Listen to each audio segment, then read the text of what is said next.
আলাইহিস সালাতু ওয়াস সালাম জন্মগ্রহণ করার পর হঠাৎ করে তার বাবা একদিন বললেন, কলেজার টুকরা সন্তান, এই মূর্তিগুলা নিয়ে তুমি বাজারে বিক্রি করে এসো। ইব্রাহিম আলাইহিস সালাতু ওয়াস সালাম বাজারে নিয়ে গেলেন, কিন্তু তার অন্তরের ভিতরে বড় কষ্ট লাগতেছে, অন্তরের ভিতরে বড় খারাপ লাগে। আমার মাথার উপরে মূর্তি তুলে দিল, এই মূর্তি আমার খুব ভালো লাগে না। অল্প কয়টা বাজারে বিক্রি হলো, বাকি মূর্তিগুলা একটা আরেকটার সাথে বাড়ি মেরে টাস টাস করে সব ভেঙে জোড়ের ভিতরে করে বড় মূর্তিটা রেখে বাড়ির দিকে চলে আসলো। বাবা আজর জিজ্ঞাসা করলো, বাজার এই ছোট মূর্তিগুলা ভাঙলো কে? তখন ইব্রাহিম খলিলুল্লাহ তিনি বলতেছেন, বাবা এই ছোট মূর্তিগুলাকে বড় মূর্তিটা আক্রমণ করে সব ভেঙে ফেলেছে। বাবা আজর বলে, তাই কি কখনো সম্ভব নাকি?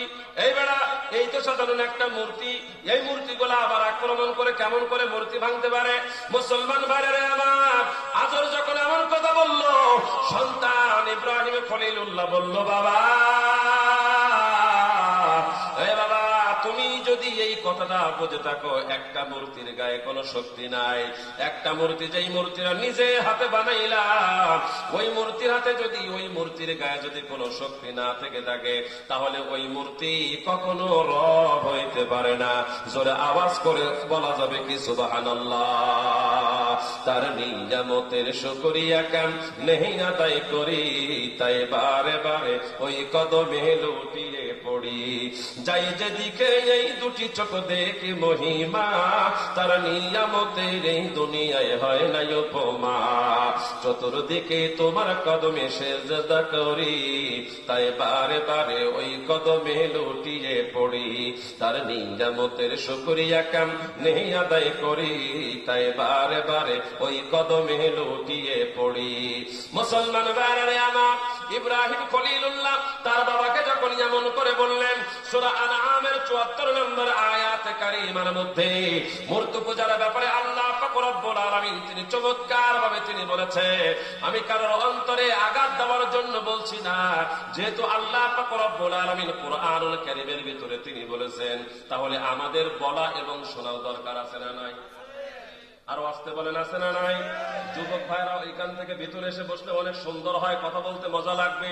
মুসলমান ভাইরা আমার, আল্লাহ পাক রব্বুল আলামিন তিনি বললেন, ওয়া ইদ ক্বালা ইব্রাহিমু লিআবিহি আযারা আতাত্তাখিযু আসনামান আলিহা ইন্নী আরাকা ওয়া কওমাকা ফি দালালিন মুবিন।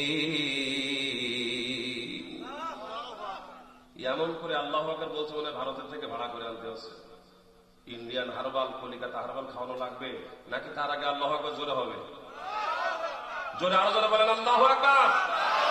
জোর হবে না, আরো জোরে।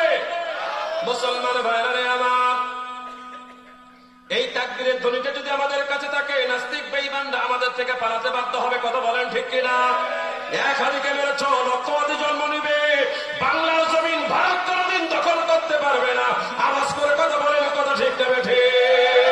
মুসলমান ভাইরা আমার, আল্লাহর জমিনে আল্লাহর কোরআনের রাজ কায়েম করার জন্য যদি আরেকবার জুলাই হয়, আরেকবার ৭১ হয়, মুসলমান বাংলার জমিনের যুবকরা রক্ত দিবে, শ্রম দিবে, অর্থ দিবে। নাস্তিক বেঈমানদের কাছে বাংলার জমিন ছেড়ে দিবে না। কথা বলেন ঠিক কিনা? কারা রাজি আছেন? দুই হাত তুলে আল্লাহকে দেখায় দেয়। আল্লাহ পাক রব্বুল আলামিন কবুল করুন, জোরে বলেন আমিন। এ মুসলমান ভাইরা আমার, আল্লাহ পাক রব্বুল আলামিন যখন ইব্রাহিম আলাইহিস সালাতু ওয়াস সালাম তার জন্মদাতা পিতা আজরকে বললেন, ও জন্মদাতা পিতা আজর, ওই মূর্তি যদি তোমাকে কোনো উপকার না করতে পারে, ওই মূর্তি যদি তোমাকে কোনো ভালো কাজ না করতে পারে, তাহলে তুমি কোন কারণে ওই মূর্তির ইবাদত করবা? মুসলমান ভাইরা আমার, আল্লাহ সুবহানাহু ওয়া তাআলা ইব্রাহিম আলাইহিস সালাতু ওয়াস সালামের কথাটাকে আপনার আমার নবী মুহাম্মদুর রাসূলুল্লাহ সাল্লাল্লাহু আলাইহি ওয়াসাল্লামের কাছে তিনি বর্ণনা করতেছেন। সুতরাং ওয়াজটা আমার না, ওয়াজটা কার? এমন একটা ওয়াজ আজকে আপনাদের মাঝে দিয়ে যাব, আলহামদুলিল্লাহ, ইনশাআল্লাহ মনেই রাখতে হবে, মনে থাকবে। আল্লাহ পাক রব্বুল আলামিন আমাদেরকে বলা এবং শ্রবণ করার তৌফিক দান করুন, জোরে বলেন আমিন। নাকি কষ্ট হয়ে যাচ্ছে? শেষ করে কষ্ট হয়ে যাচ্ছে নাকি? মুসলমান ভাইরা আমার, ইব্রাহিম আলাইহিস সালাতু ওয়াস সালাম আল্লাহ পাক রব্বুল আলামিনের জলিলে কদর একজন পয়গম্বর যখন জন্মদাতা পিতাকে বললেন, হে আমার পিতা, আপনাকে এবং আপনার কওমকে আমি লক্ষ্য করতেছি স্পষ্ট ভ্রান্তির ভিতরে আপনি নিমজ্জিত রয়েছে।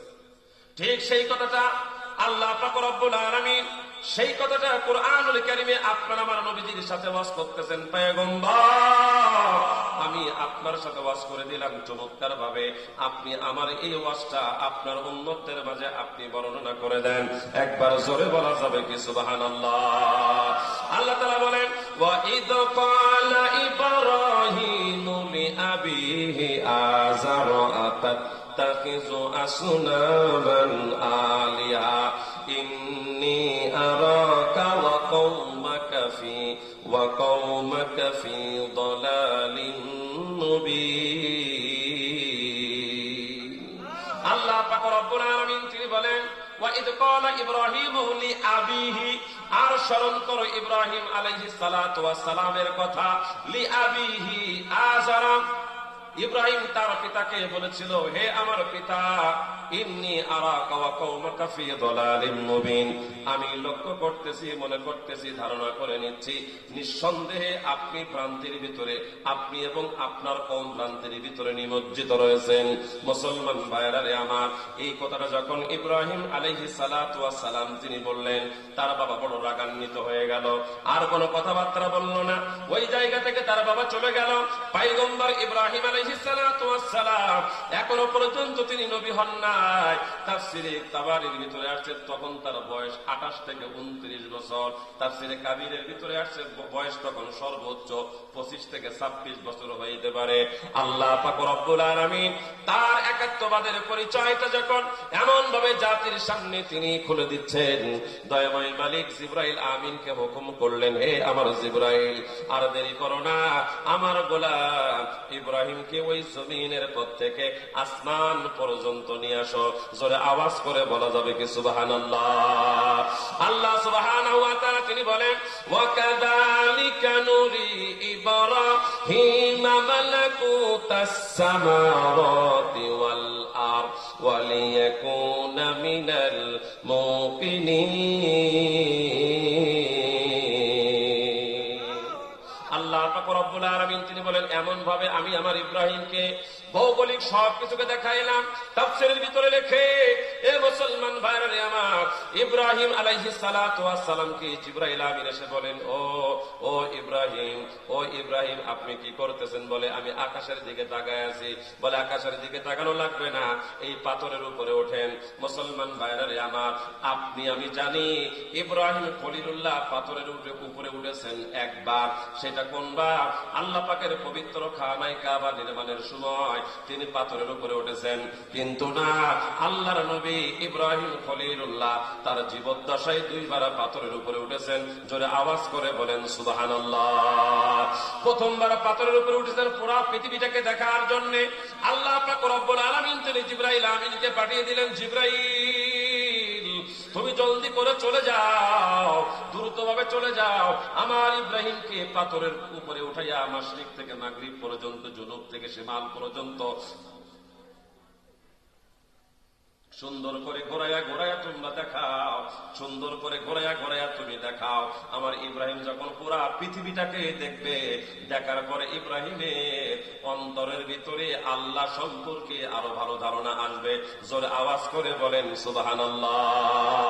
মুসলমান ভাইরা আমার, ওয়া কাযালিকা নুরি ইব্রাহিমা মালাকুতাস সামাওয়াতি ওয়াল আরদ। আল্লাহ সুবহানাহু ওয়া তাআলা তিনি বলেন, এমন ভাবে আমি আমার ইব্রাহিমকে দেখাইলাম। জিবরাইল আমিন আসলেন, এসে বললেন, ইব্রাহিম পাথরের উপরে ওঠেন। ইব্রাহিম পাথরের উপরে উঠলেন, আসমান পর্যন্ত গেলেন, পুরা পৃথিবীটাকে সুন্দর করে তিনি দেখলেন। আবার তিনি জমিনে নামলেন। মুসলমান ভাইরা রে আমার, জমিনে নামার পর ইব্রাহিমের মাথার ভিতরে আরো টেনশন ঢুকে গেল। এত বিশাল বড় পৃথিবী কে সৃষ্টি করেছে এবং এত বিশাল বড় আসমান কে সৃষ্টি করেছে? আমরা এখন দুনিয়ার ভিতরে যে বিল্ডিং গুলো নির্মাণ করি সাধারণ 5.5 ভূমিকম্প হলে বিল্ডিং গুলা ফেটে যায়। 200 বছরের মেয়াদ ইঞ্জিনিয়াররা দেয়, তার ভিতরে বিল্ডিং গুলা ফেটে যায়। আমি যেই মসজিদে জুমা পড়াই, আমার মসজিদের 2 থেকে 5টা বিল্ডিং এর পরে হচ্ছে রানা প্লাজা। যে রানা প্লাজারটা ভেঙে গিয়ে ওর ভিতরে হাজার হাজার মানুষ ইন্তেকাল করেছিল। সত্য না মিথ্যা? আমার মসজিদ থেকে বেশি দূরে না, একেবারেই নিকটে। মুসলমান ভাইরা আমার, ইঞ্জিনিয়াররা ওই বিল্ডিং গুলা 200 বছরের টার্গেট নিয়ে তারা চমৎকার ভাবে বানায়। তারপরেও 5.5 এতটুকু ভূমিকম্প হলে বিল্ডিং গুলা ফেটে যায়, অথবা কম বেশি হলে বিল্ডিং গুলা ফেটে যায়। ইব্রাহিম খলিলুল্লাহ এত বিশাল বড় আসমান তিনি যখন লক্ষ্য করলেন, লক্ষ্য করার পরে মাথার ভিতরে একটা চিন্তা ঢুকে গেল, এত বিশাল বড় আসমান কোন মূর্তি বানাইতে পারে না, কোন মানুষ বানাইতে পারে না। নিঃসন্দেহে এর পিছনে একজন রব আছে না নাই? তিনি পাগল পারা হয়ে শুধু ঘুরতেছেন, রাতের বেলা ঘুমায় না, দিনের বেলা খায় না, দিনের বেলাও ঘুমায় না, রাতের বেলাও ঘুমায় না, কোনো কিছু খায় না, শুধু আসমানের দিকে তাকায় থাকে আর শুধু খোঁজ করতে থাকে, আমার রব কোথায়, আমার রব কোথায়। কোরআন কারীমের সূরা আনআমে আয়াতে কারিমার ভিতরে আসছে, ফালাম্মা জান্না আলাইহিল লাইলু রাআ কাওকাবা ক্বালা হাযা রাব্বি ফালাম্মা আফালা ক্বালা লা উহিব্বুল